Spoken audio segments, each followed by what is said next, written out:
Punto di kalibre. O karon, aniya ang inyong anchorman.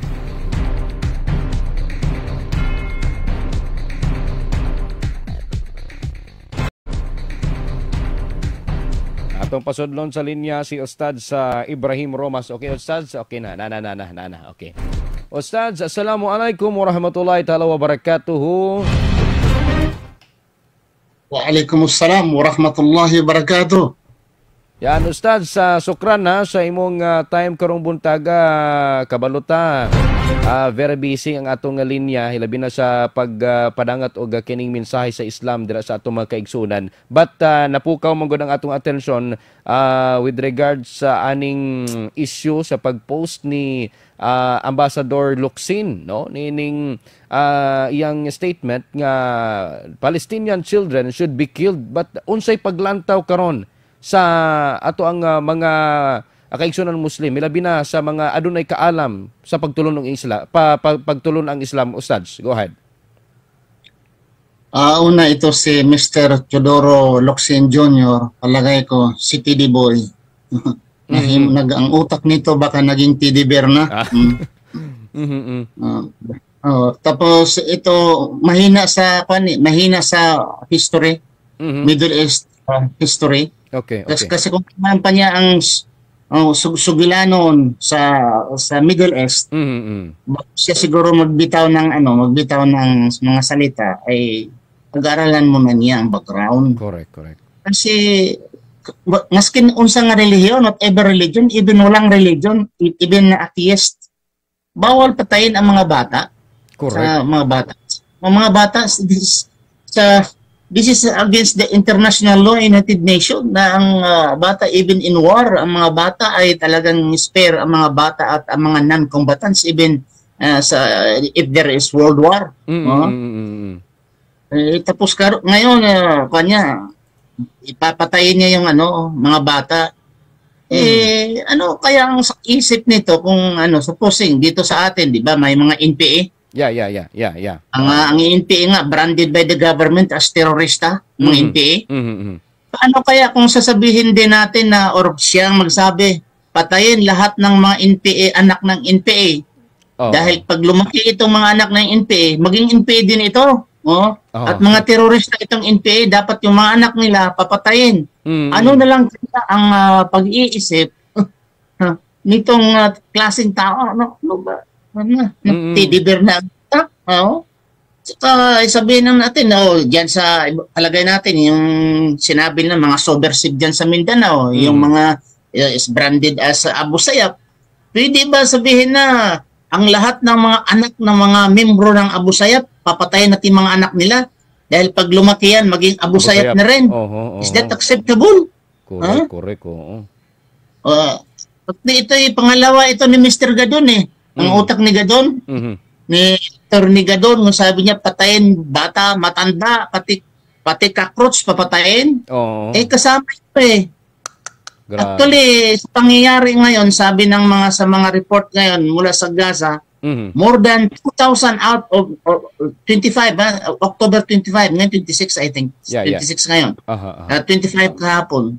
Ang report na patay sa Gaza is about 6,000. 6,000.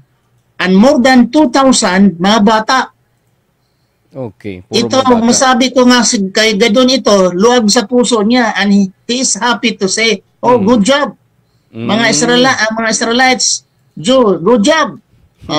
Kasi more than 2,000 na patay ninyo mga bata. Kulang pa yan. Ubusin pa. Kulang pa yan kay Gadon. Gadon kay Locsin. Kulang pa itong 2,000. Gusto ni Locsin ubusin lahat ang mga bata na mga Palestinian. But actually naisip, Ustad, go ahead. Padayon. Actually naisip niya yan dahil alam niya nga mga Muslim ang Palestinian. Kasi ganun naman talaga pag mga Muslim, mayroon kang saying dito sa atin sa Pilipinas, a good Muslim is a dead Muslim. Narinig natin na a good Muslim is a dead Muslim.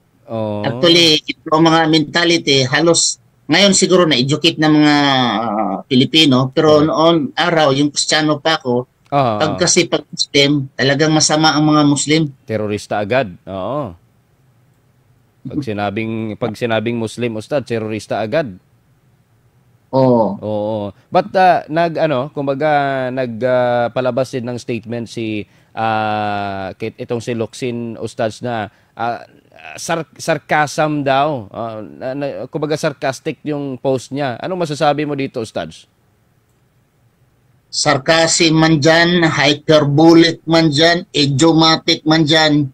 Dapat hindi na siya qualified nga maging ambassador. Ayun. Hindi siya qualified dahil ang utak niya ay lumabas, sabi ko walang utak to si Locsin at wala pang puso. Walang puso at walang utak ito. Dahil mga bata papatayin.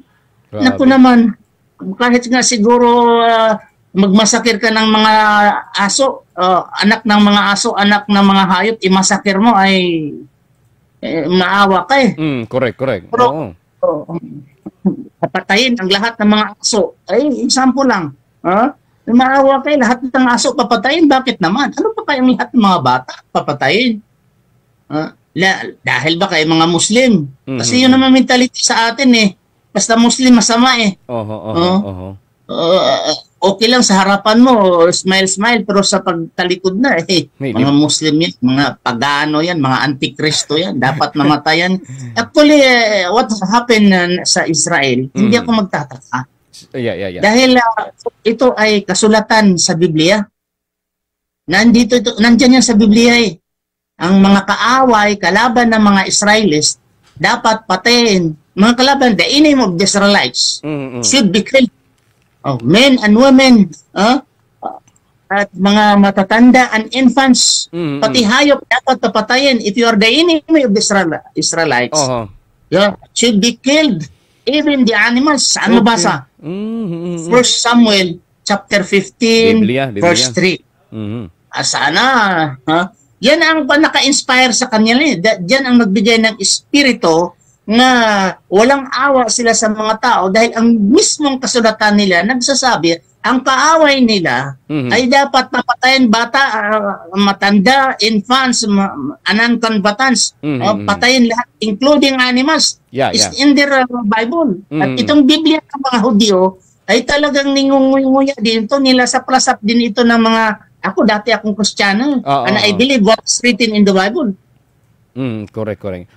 Ustad, hindi naman ito pag-atake sa kanila pero nandyan inasulat Oo, correct. Oo, na-mention mo, Ustads, na dati kang Kristiyano. Ustads, anong reliyon dati? Dati akong Seventh-day Adventist. Mashallah. Pinadala ako sa Southern Philippines, sa Zamboanga noon, at sa Basilan area, dahil iniisip na madaling maging sabadista ang mga Muslim dahil hindi rin kumakain ng baboy ang mga Muslim. Okay. So may mission ka, Ustads, may mission ka doon. Kumbaga. Okay. With the pretext of yung medical team. Pretext lang yan. Yung mga sabadista nga nagbibinta ng mga medical books. Pretext lang yan. Pero actually, deep inside yan, ang target nila is missionary work talaga. Okay. Sige. Ustads, itong nagpapatuloy ngayon na kaguluhan dyan sa may Israel at saka itong ating Palestinian forces din dito sa Hamas. Ano po ang masasabi ninyo sa kabuuan? Sa kabuuan, ito ay parang bulkano nga pumutok. Yung before October 7, actually, even sa news, napakinggan natin, before October 7, since 1948, naging state ito ang Israel, mayroon ng more than 6,000 ang namatay. Okay. Literally, they arrested children, binobuldos ang mga bahay, iniokupay ang mga lupa, tinatakas ang mga Palestinian, pinalaya sa sarili nilang lupa-lupain, pumutok nilang ito, bagang sa bulkano, matagal na ito. Even the Hamas themselves, nagsabi nila, ito ay na-accumulate na itong galit nila mo take revenge sa mga Israelites. Mhm. So actually, may blame din ito ang ang United Nation, may blame din ito itong mga European, yung mga powerful country Yeah. na talagang nagbingi-bingian sila, hindi sila nagbigay ng solusyon, tapos pag nangyayari na, madali magsabi sila na we will support Israel, we will support Israel. They have the rights to defend themselves, the Israelites, but there is no one single state in the non-Muslim country na nagsasabi nga they have the right to defend the Palestinians. Okay. Palestinians, they have the right to defend themselves. Walang nagsabi sa kanila, ganyan. Pinapatay na sila, literally, mga bata, mga matatanda ay pinapatay ng mga Israelis. Okay, sige. Kung masabi ko in general, blame ito sa mga lahat, hindi lang sa Israel. At saka blame din ito sa mga Muslim. They're so divided. Oh. Sige. Oh. Balik yes, Ustad. Balikan nato si Kwan, Locsin, Ustad. Siguro final message no sa gihimo ni Locsin. Dili lang manggod mga Palestinian children ang nahimong apektado ni ini. But mura bitaw kanabitang wala nagpakiramdam nga doon na po'y ubay-ubay pod no. Daghan pod nga mga Pilipino nga Muslim ang masakitan og dili lang pod Muslim. Ilabi na katong may mga ginikanan kung ibutang manggod sa kaning posisyon ni Locsin. Kumbaga, damang gyud na siya mga anak. Unsa na lang ka ang mahitabo? Unsay maingon nimo sa iya? Final message, Ustads. Ang final message ko kay Locsin, better Locsin, kahit man nag-apology ka, mag-resign ka na. Dahil yung puso mo at utak mo ay hindi na ho angkop sa humanitarian na nga pag-iisip. Noon na po yung utak mo at puso mo nandoon na po sa kanto ni Satanas. Nakampi na ka po ni Satanas yung utak mo, madilim, maitim na ho ang iyong pag-iisip. Dahil yung mga bata dyan sa Palestine, actually, mayroon din mga Christian dyan sa Palestine. Dagan, yung mga simbahan pa nga dyan So, yan ang final message ko, Mr. Locsin. You better resign. Otherwise, nakakahiya ka sa pamahalaan ni Presidente Marcos. Dahil lahat ng pinagsasalita mo bilang ambassador, you are representing our country and representing the President of the Philippines. Dahil ambassador ka Yun ang masasabi ko. Ustads, basig doon na pa kay ikadugang, alang usab sa atong mga suking tigpaminaw, mensahe sa kalinaw o kung kapayapaan. Ang akin lang masabi na sa mga particularly sa Pilipino, let us be united. Huwag na tayong sasali pa sa mga mga political nga mga issue. Pero kung when it comes to humanitarian na, yung sa makatao na, dapat sasali tayo doon. Pero kung anti-Locsin, baka yellow card yan o wala tayo doon. Ang atin na lang bilang mga Kristiyano at mga Muslim, let us be united. At tinuturo ng Prophet Muhammad sallallahu alaihi wasallam and even the Quran, the nearest among the Muslims are the Christians. Correct. At sa kapanahon ni Prophet Muhammad sallallahu alaihi wasallam, he allowed the Ahlul Kitab, even the Jew, to stay with the Muslim. And even when Ayubi, when they conquered Jerusalem, they give freedom to the Christians. So wala pong batas sa Islam na nagsasabi na Christian, patayin ninyo mga Kristiyano. Kakaaway ninyo mga Kristiyano. Wala ho sa Quran, wala ho sa Islam yan na batas. In fact, si Prophet Muhammad sallallahu alaihi wasallam, he is the mercy to all mankind, rahmatul lil alamin. Si Prophet Muhammad sallallahu alaihi wasallam, mercy to mankind, meaning regardless of tribe, regardless of religion. Mercy po si Prophet Muhammad, peace be upon him. Yan po yung masabi, Brother Evan. Okay.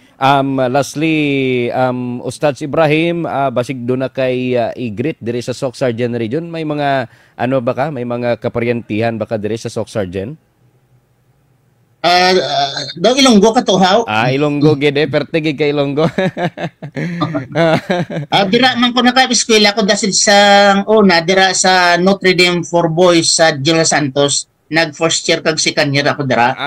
Okay. Nakatira man ako sa subdivision ng Seventh-day Adventist Yung may Seventh-day Adventist compound dyan, nakatira man ako dira. Okay, Kag sa nag-eskwela man ako sa Akmunan to, sa Akmunan, Tupi. sa Tupi. Tupi. Ah, Oo, sa Tupi, mashallah. dira. Sa Badista ako inborn Seventh-day Adventist mo, Oo, kung oo. Ilonggo, pwede man. Oo, alhamdulillah. Biskan Kaya mo lang na mga kabianan dira sa General Santos at lahat ng nagapalamati sa mga programa na ito, inshallah. Continue, inshallah. Okay, sukran Ustad.